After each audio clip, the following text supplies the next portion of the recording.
Is it videoing? Okay. Alrighty. Hi everybody. We're going to talk about GMOs today. But first, by a show of hands, who all has kids? Right? Everybody. Not me, they were all. Now, do you want your kids to grow up and by the age of 40 have cancer? No. No, I didn't think so. So, I'm going to talk to you first about Dr. Arpad Pusztai, who was a Scottish scientist who used rats to experiment on using genetically modified potatoes.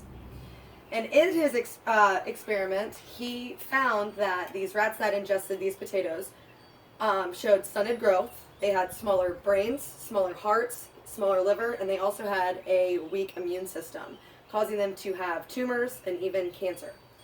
A few years after his research, he was interviewed and was even quoted saying that he would not eat genetically modified organisms or food, and that it's very unfair that our citizens are being used as guinea pigs.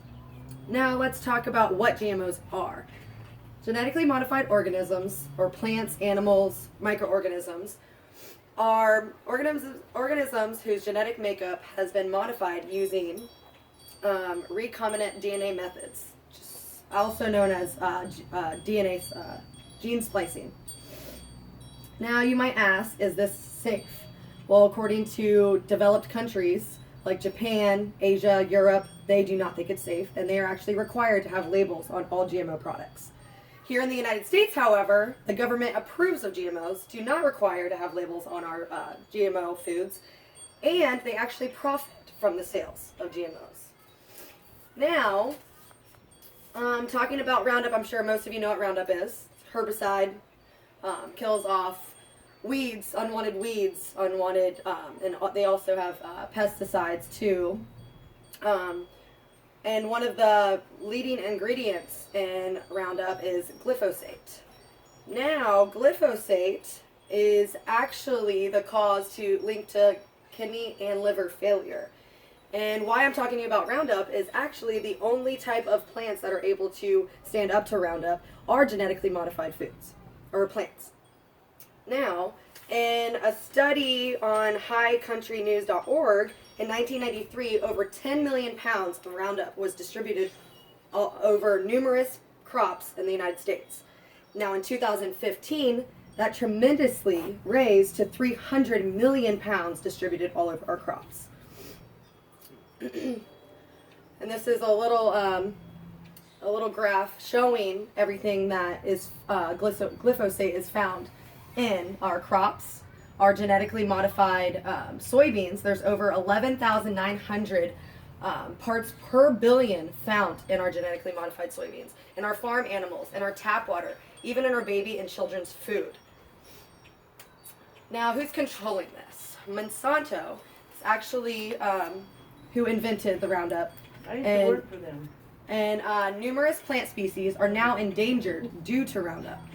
For instance, milkweeds is a plant that is becoming endangered because it cannot withstand or against Roundup.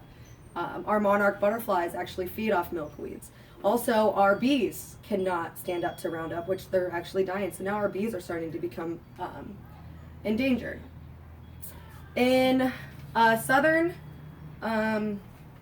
Philippines island, there's a little place called South Cotabato, where over 51 local residents were actually found to have really bad illnesses, like nausea, headaches, difficulty breathing, ranging from 5 months old to 49 years old.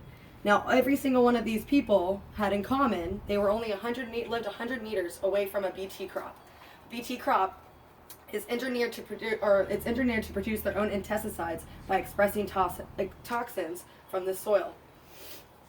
Now, many countries around the world have banned or rejected genetically modified BT crops. And in 2003, these people were still ill from these crops. Let's see. In California, in our November 6, 2012 election, we are actually trying to get the Proposition 37 passed, which was the fact that we had to label all of our GMO products. It was actually rejected. So what happens next? What will happen to our future generation? What will happen to our children? Are we going to bury our children? There's going to be death. The cancer rates have already risen over twice as much in the past 10 years. So what I need you to do is you help shift the world in a more positive direction by shifting your own personal purchasing habits. And that's something you can control right now, today, starting with the very next dollar you spend at the store. Stop buying non-organic corn products. Stop buying soda. Stop buying aspartame. Start buying organic, non-GMO products. And I even encourage you to go online and sign petitions to say no to GMO. Thank you.